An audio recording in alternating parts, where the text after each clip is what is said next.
The Deep Space Survey ship moved through the nebula like a knife cutting through fog. Captain Harrison stood on the bridge with his hands behind his back, watching the swirling colors of gas and dust pass by the viewport.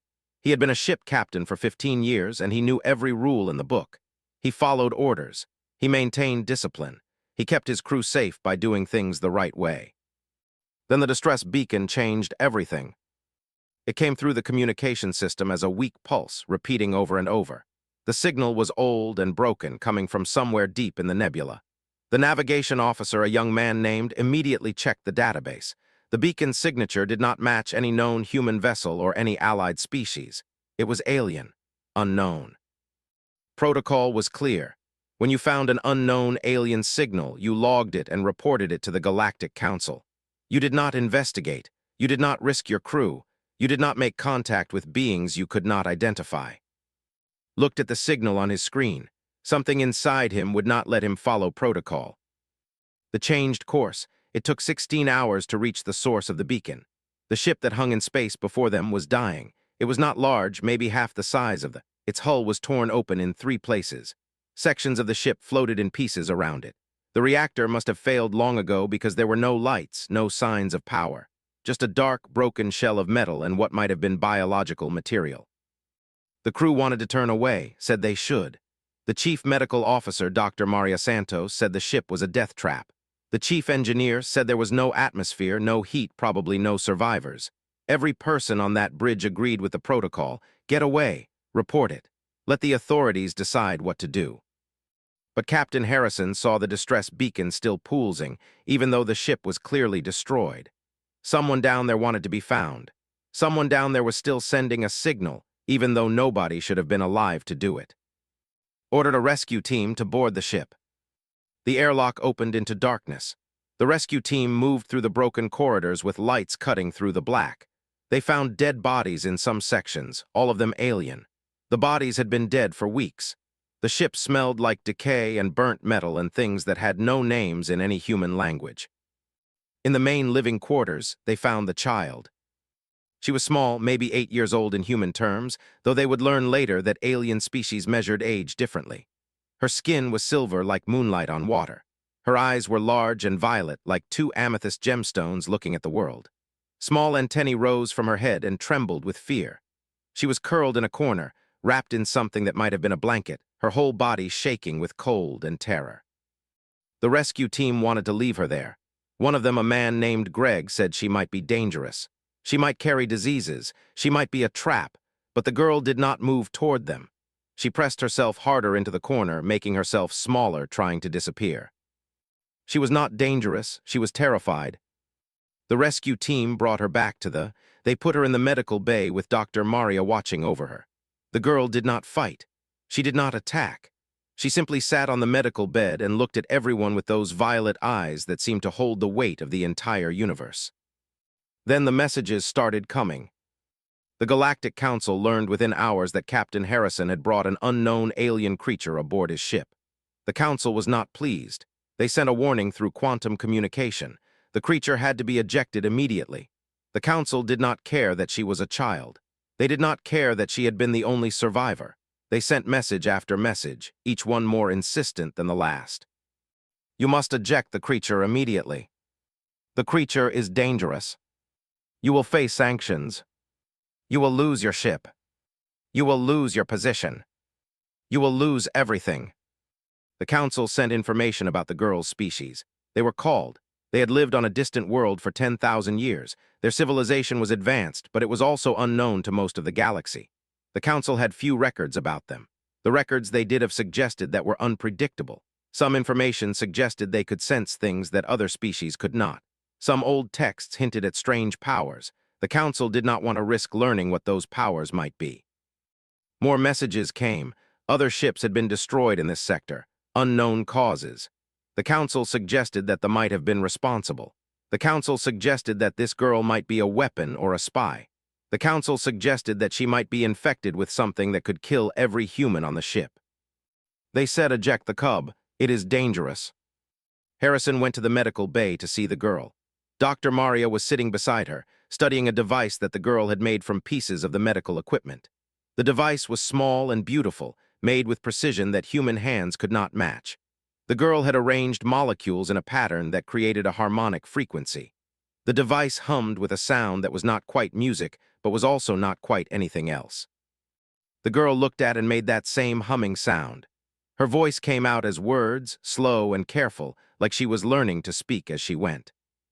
"Water," the girl said. "I am water, I am the waves, I am." Asked if she understood that she was in danger, made the humming sound again. She looked at him with those violet eyes and said something that changed the captain's life forever. "You save me, you keep me, you are family now, I stay with you, we fly together." Harrison had followed the rules his entire life. He had been a good soldier, he had been a good captain, he had done what the authorities told him to do, but he was not those things anymore. He went back to the bridge and locked down the medical bay from his command console. The Galactic Council sent another message: eject the creature or face total sanctions. Recorded a response. He said that the creature was now under his protection. He said that they would not eject her. He said that if the Council wanted to take action against him, they could try. Then he set a course away from Council space, deeper into the unknown regions, to a place where they could disappear and no one could find them. Asked if the captain knew what he was doing, said no. For the first time in 15 years, he had no idea what he was doing, but he knew it was right. Watched from the medical bay viewport as the familiar stars of known space fell away behind them. The girl placed her small hand against the glass. Her antennae trembled. She hummed a low frequency that seemed to make the entire ship vibrate. The first week with aboard was difficult. The crew did not trust her. They locked down certain sections of the ship. They kept weapons close when she was near. Several crew members requested transfers to other vessels, allowed the transfers without argument.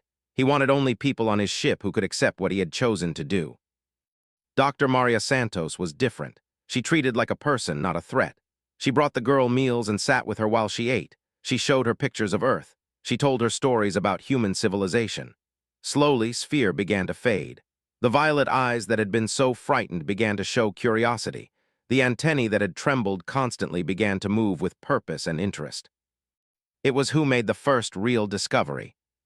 Was the chief engineer of the. He spent most of his time in the engine room, working on the systems that kept the ship alive in the vacuum of space. One day, asked if she could see the engine room, wanted to refuse. The engine room was dangerous for a small child, but Dr. Maria encouraged him to take her down there, so he did. Stood in the engine room and stared at the reactor core. Her whole body went very still. Her antennae stood straight up from her head. Her eyes turned a brighter shade of violet, almost glowing, asked if she was okay, did not answer. She walked directly to a panel that had been broken for months. It controlled a secondary power distribution system. The panel sparked occasionally. The repairs were complex, had not figured out how to fix it yet. Placed her small hands on the panel. She closed her eyes. Her body began to hum at a frequency so low that felt it in his bones. Then she opened her eyes and pointed to a section of the panel that had never examined closely. She made a sound and understood. She was showing him what was wrong. She was showing him how the electricity was supposed to flow through the circuits.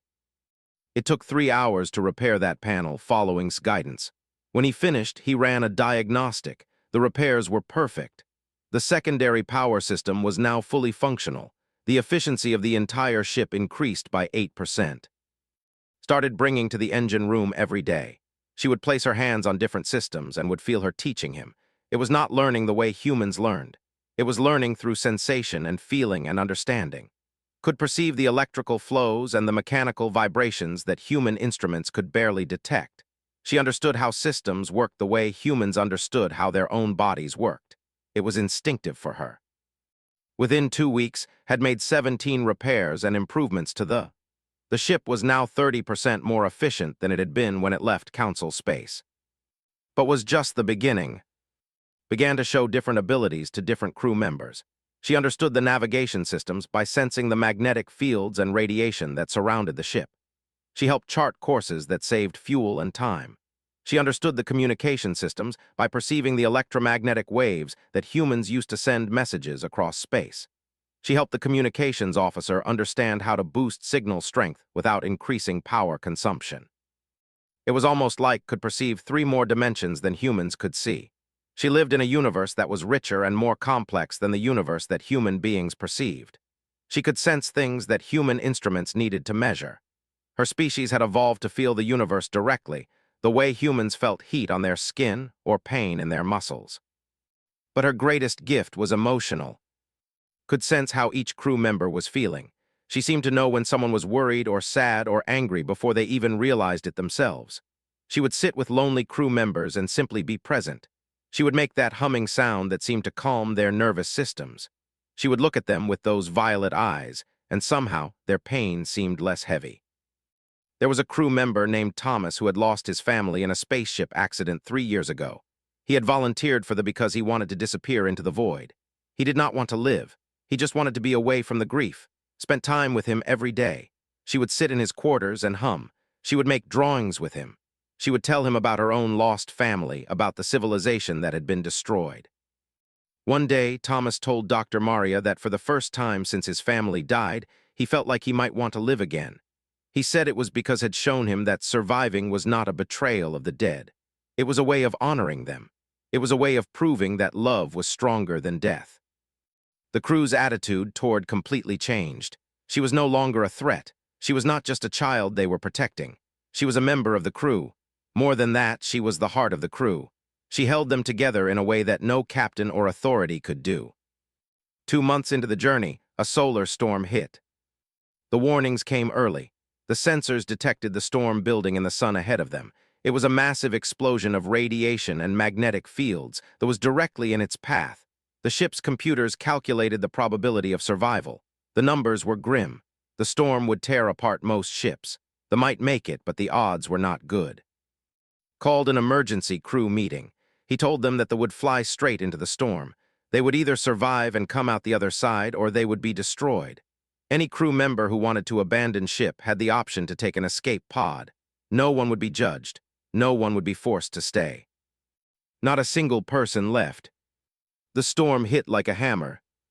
The shook and twisted. Alarms wailed. Lights flickered. The ship was being torn apart by forces that were almost alive. The navigation system screamed with warnings. The pilots fought to keep the ship on course, but there was no safe course. The storm was too powerful. The radiation was too intense. Stood at the helm and looked at the chaos. Every screen showed them being destroyed. Every sensor showed the probability of survival dropping towards zero. They were going to die. In 5 minutes, maybe 10, they would break apart. Then came to the bridge. She climbed into the captain's chair beside. She did not speak. She simply placed her small hand on his shoulder. Her eyes glowed bright violet. Her whole body hummed and understood what she was doing. She was using her senses to perceive a path through the storm. She was feeling the radiation and the magnetic fields and finding the spaces between them where the ship could survive. Trusted her completely. He had no choice and he did not want one. He put his hands on the controls and flew exactly where guided him. Left, right, down, up, through spaces that no instrument could detect. They flew through the heart of the storm, and the radiation parted around them like water parting. The message came through encrypted quantum channels at 300 hours. Was asleep in his quarters when the alarms woke him. He dressed quickly and went to the bridge. Was already there, his face pale. The communications officer looked like he had seen death itself staring back at him. 3 warships had entered the sector. They were military vessels, armed with weapons that could destroy thee in seconds. The ships belonged to an empire called the Vex Collective. The Vex were not a small military force. They were a civilization that had conquered 17 systems through force and violence. They were everything that the Galactic Council feared. They were everything that represented tyranny and control. The lead ship broadcast a message, heard it directly.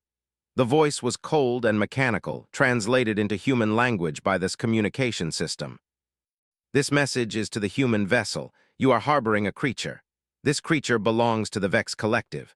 You will surrender it immediately, or we will destroy your ship and all personnel aboard. You have 1 hour to respond. Looked at the image of the 3 warships on his screen. They were enormous. Each one was at least twice the size of the weapons visible on their hulls could annihilate them without even needing a second shot. This was not a negotiation. This was a death sentence. 1 hour later sent his response. He said they would not surrender. He said the girl was under the protection of thee and its captain. He said the Vex Collective could try to take her if they wished, but they would fail. The warships accelerated toward them. Pushed them to maximum speed. The ship jumped into hyperspace, but the warships followed. They chased across 3 sectors. Every jump through hyperspace cost fuel. Every evasive maneuver drained power from other systems. The gap between them and the warships was closing. In 12 hours, maybe less, the Vex would catch up. Called the entire crew to the bridge. He told them the truth without softening it. He said that because of his decision to protect, he had brought danger upon all of them. He said they would probably die. He said they had every right to hate him for it. No one spoke for a long moment. Then Thomas, the crew member who had wanted to die 3 months ago, stood up. He said that the captain was right to save. He said that protecting the innocent was what made life worth living. He said he would rather die protecting a child than live 1,000 years following orders that asked him to abandon someone in need. Other crew members stood one by one, said he would stay. The medical staff said they would stay. The engineers said they would stay. Even the recruits, young people who had barely known for a few weeks, said they would stand with him against the Vex Collective. Dr. Maria went to the medical bay to check on. The girl was sitting by the viewport, watching the stars streak by. Her eyes were not frightened. They were sad. She seemed to understand what was happening. She seemed to understand that her presence on this ship was bringing danger to people she cared about. Spoke in the humming tones that had become more familiar over the months. She said something that made Maria's heart break into pieces. Said she would surrender to the Vex. She said that if she gave herself up, the and its crew would be spared. She said she was sorry for bringing danger to people who had shown her only kindness. Dr. Maria told the captain what had said, went to the medical bay immediately. He looked at the small girl with the violet eyes and the silver skin. He knelt down until he was at her level. He reached out and held her face gently in his hands. Told her that the answer was no. He told her that they were not going to abandon her. He told her that they were a crew and crews protected each other. He told her that families did not sacrifice one member to save the others. He told her that if they died, they would die together. If they lived, they would live together. But they would never, ever leave her alone. His eyes filled with tears. The violet glow seemed to brighten with emotion. She wrapped her small arms around his neck and held him tightly. Called a meeting of the entire crew. He stood before them and told them the absolute truth. He said they could not win a battle against 3 warships. He said they had less than 6 hours before the Vex caught up to them. He said they probably would not survive what was coming. But then he said something that changed the equation. He said they had something that the Vex did not understand. They had unity. They had love for each other. They had a cause worth dying for. The Vex had weapons and numbers, but those things were not enough. Sometimes, in the moments that truly mattered, what mattered was what you were willing to fight for. Told them that they had a choice. Some of them could take the remaining escape pods and flee. Some of them could stay and stand with him. Some of them could do whatever they felt was right. But whatever they chose, they would choose as free people. No one would judge them. No one would blame them. Not a single person moved toward the escape pods. The crew prepared for battle, pushed the systems to the absolute maximum. The engineers worked on weapons systems that had never been designed for combat. The medical staff prepared for casualties. The communications officer kept broadcasting their position and their story to every ship and station within broadcast range. They wanted the galaxy to know what was happening. They wanted the galaxy to know that they had refused to abandon an innocent child. 3 hours later, the Vex warships came out of hyperspace directly behind the... Looked at his crew. He looked at who stood on the bridge with her hand holding onto his shirt. He looked at the 3 warships on his screen. He looked at the weapons charging on those ships. And he gave the order that would change everything. He told to push the reactor to overload. He told the weapons officer to target all systems on the warships. He told the navigator to plot a collision course. He told his crew to hold on to something strong. They began to accelerate directly toward the 3 Vex warships. The warships' weapons started to fire. The weapons' fire came from all 3 warships at once. The shields took the first volley and held, rerouted power from non-essential systems to strengthen them. The ship twisted and turned as fluid with perfect precision, evading the next barrage by meters. The bridge shook. Sparks flew from the ceiling. An alarm screamed a warning that nobody needed. The warships were closing the distance. They were trying to trap to box it in so the next volley would be impossible to escape. Understood their tactics instantly. He had studied military strategy for 20 years. The Vex pilots were good. They knew what they were doing, but had something the Vex did not have. He had people behind him who would die before they would let him fail. Reported from the engine room. He said the reactor was at 90% capacity. He said he could push it higher if the captain wanted it. Said to go all the way, push it to overload. Asked if the captain was certain. Said no, he had no idea what would happen, but they would find out together. The warships fired again. This time, one bolt got through the shields. It struck the port side of a section of the hull ruptured. The crew heard the terrible sound of metal screaming. An internal wall collapsed. 3 sections of the ship were suddenly opened to the vacuum of space. Any crew members in those sections would be dead within seconds. But there were no crew members in those sections. Had positioned everyone carefully. He had studied the ship's layout, and he had positioned his crew where they would survive the damage. Had played war games in his mind 1,000 times, and every scenario had prepared him for this moment. Stood in the reactor chamber with her hands pressed against the core. The girl's whole body was vibrating. Her violet eyes glowed so brightly they seemed to illuminate the entire chamber. She was singing in a frequency so deep that it made the metal walls of the ship vibrate. The reactor began to pulse in rhythm with her voice. Felt it from the engine room. He had never felt anything like it. The reactor's energy was not just increasing. It was being shaped. It was being controlled. It was being focused into a specific form by a force that could not see but could absolutely feel. The navigator called out the distance to the warships. 3,000 meters, 2,000 meters, 1,500 meters. The ships were almost in the same position. They were almost where they needed to be. Pushed the to accelerate directly at the center warship. The Vex pilots realized what he was doing. They realized he was trying to fly directly into them. They tried to move. They tried to escape.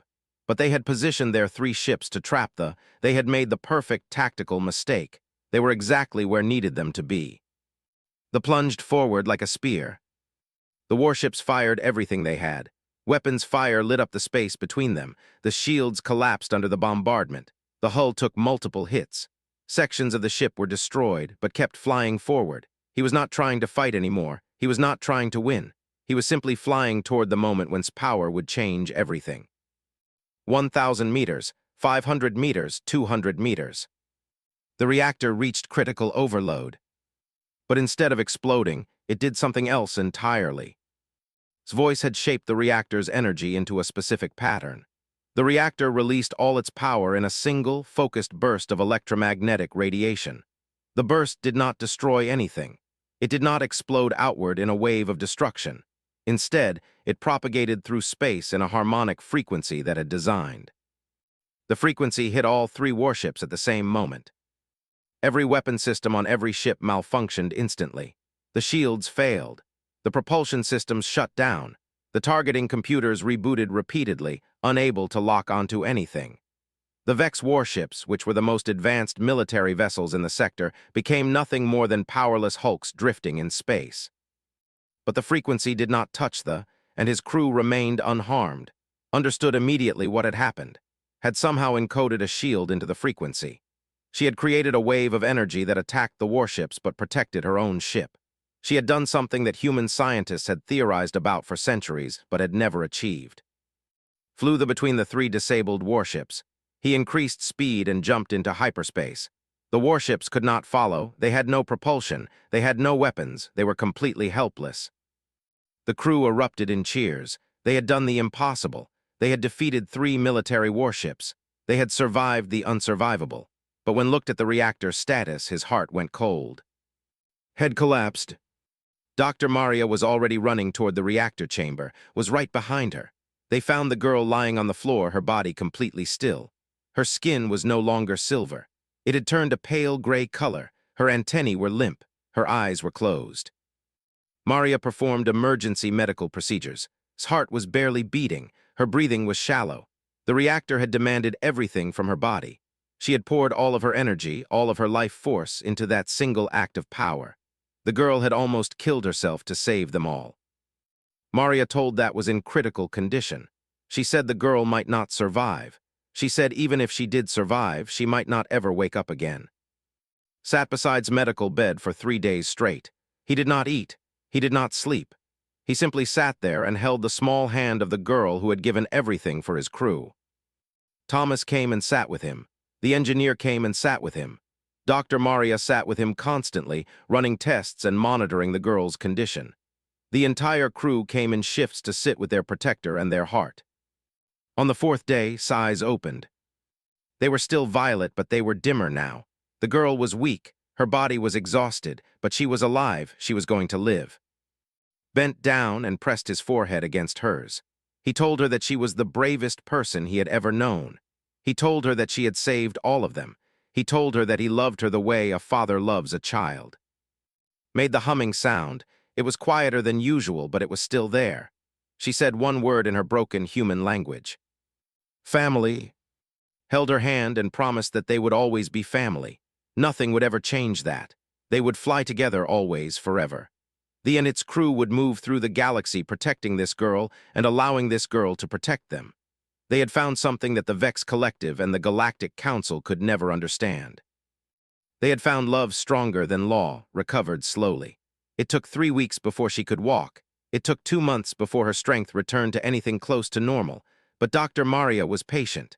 Every day she helped the girl rebuild her body. Every day she watched her eyes grow brighter and her spirit grow stronger. They continued to move deeper into unknown space, away from the Galactic Council and away from the Vex Collective. Did not know where he was going, but he knew he was going in the right direction. The Council had stripped him of his rank. The Council had declared him a traitor and an outlaw. The Vex Collective had put a price on his head, but did not care about any of that anymore. He was not a captain of the Galactic Council anymore. He was something different now. He was a father to a child who needed him. He was the leader of a crew that had chosen to stand against an empire. He was the captain of a ship that had become something more than metal and power. The ship was a family. 3 months after the battle with the Vex warships, they detected a colony world that called itself Haven. The planet was not controlled by the Galactic Council. It was not controlled by the Vex Collective. It was independent. It was free. The people of Haven had declared their independence based on a simple principle. They believed that all beings, regardless of their origin or their species, deserved to live without fear. They believed in cooperation instead of conquest. They believed in peace instead of war. When requested permission to dock, the colony leaders welcomed him without hesitation. Haven was not a large colony. It had only 10,000 people, but it was growing. Ships were arriving from across the galaxy, other outlaws, other rebels, other people who had chosen to reject the systems of control that the Council and the Vex represented. When brought down to the planet for the first time, the girl stood on the ground and looked at the sky. It was a sky she had never seen before. It was a sky of possibility. The girl turned to, and the violet eyes were full of tears, but they were tears of joy. Said something in her improving human language. She said the sky was beautiful. She said it was the color of hope. A woman named approached them. She was the leader of Haven. She asked if he was the captain of the, said he was, told him that his story had already spread across the independent colonies. She said that people everywhere were talking about the ship that had refused to eject a child. She said that people everywhere were inspired by his choice. Offered a position. She offered him the chance to become the commander of Haven's defense forces. She offered him the chance to help build a civilization that would stand as a living example to the rest of the galaxy. She said that Haven needed leaders who understood the difference between law and justice. Haven needed leaders who understood the difference between orders and morality. Accepted. They became the flagship of Haven's small fleet, took charge of all engineering and technical operations. Dr. Maria opened a research institute dedicated to understanding different species and their capabilities. Thomas became the chief security officer of the colony. Every crew member of the found a place in Haven's growing society. But did something different. She went to every school on Haven. She taught the children, both human and alien, about the connections that existed between all beings. She showed them how to listen to the universe. She showed them how to sense the feelings of others. She taught them that consciousness was not something that belonged to humans alone. She taught them that every being had value and every being deserved respect. Children who would have grown up to be soldiers learned instead to be scientists and philosophers. Children who would have been trained to see aliens as threats learned instead to see them as brothers and sisters. A new generation was being born, a generation that would see the galaxy differently than the generations that came before. The Galactic Council condemned Haven as illegal. They said the colony was harboring rebels and outlaws. They sent diplomatic notices and threats, but they did not send military vessels. The Vex Collective had learned from their first encounter with they did not want to face again. The fear of her power had spread through the galaxy. She had become a legend. Some people called her the protector of the innocent. Some people called her the savior of the free. Some people simply called her impossible. 1 year after arriving at Haven, stood on a hillside and looked at the colony below him. More ships had arrived. More people had chosen to live in a place where they did not have to choose between law and morality. More families had arrived, seeking a home where they could raise their children without fear. Came and stood beside him. The girl was still young, still small, but she was growing stronger every day. Her silver skin seemed to glow in the light of the setting sun. Her violet eyes reflected the beauty of the world around her. Placed his hand on her shoulder and told her that he had been thinking about the journey they had taken. He had been thinking about the moment when everything changed. He said it was because he had made one choice. He had chosen to fly together instead of flying alone. He had chosen to protect instead of abandon. He had chosen her. Made the humming sound that had become the song of their family. She said something in her almost perfect human language. She said that she had also made a choice. She had chosen to trust him when everyone told her to be afraid. She had chosen to love him when no one had ever loved her. She had chosen him too. In the sky above Haven, ships were docking. Ships from every corner of the independent galaxy. Ships carrying refugees from worlds that the Council had abandoned. Ships carrying families who were looking for a place where they could be themselves. Ships carrying rebels and dreamers and people who had refused to accept the way the galaxy had always been. Watched the ships arrive, and he understood that something was beginning. A new kind of civilization, a new way of living, a new possibility for what the galaxy could become. It had all started because a captain refused to eject a cub. It had all started because a captain had said, "We fly together forever." Harrison and of the stood on that hillside as the sun set, and they knew that their journey was not over. In many ways, it was just beginning. But that was okay. They were not afraid of the future anymore. They were not afraid of the unknown. They had each other. They had their crew. They had their family. And they would fly together, forever. The first star of the evening appeared in the sky. It was bright and steady and beautiful, reached up and pointed at it. She made a humming sound that was like music and like prayer and like hope all at the same time. Reached down and took her hand. Her small silver fingers wrapped around his human hand. And together they watched the stars come out one by one, filling the darkness with light. Behind them, Haven continued to grow. The colony that had started as a dream was becoming real. Ships continued to arrive. Families continued to choose freedom over fear, and slowly, imperceptibly, the galaxy was being changed by one simple choice. The choice to protect. The choice to love. The choice to fly together. Captain Harrison had lost everything when he decided to save a child. He had lost his rank. He had lost his position. He had lost his place in the ordered structure of human civilization. But he had gained something far greater. He had gained a daughter. He had gained a crew that loved him. He had gained a purpose that transcended law and order and regulation. He had gained the knowledge that some things were more important than survival. Some things were more important than safety. Some things were worth every sacrifice. Some things were worth flying together forever. They had found loyalty stronger than law. They had found something worth dying for. But was not trying to win a battle, was trying to survive, was trying to find a moment where something impossible could happen. And stood with her hand on the reactor controls, ready to give everything she had to save her family. A stone. When they emerged on the other side, the crew erupted in cheers. They had survived the impossible. The ship was battered and damaged, but it was alive. Turned and looked at. The girl's eyes were closed. Her body was shaking with exhaustion. She had given everything she had to save them, and understood something fundamental in that moment. This child was not their passenger. This child was their protector. This child was more human than any of them. Captain Harrison and the girl called had just changed the course of history. Neither of them knew it yet, but the universe had noticed.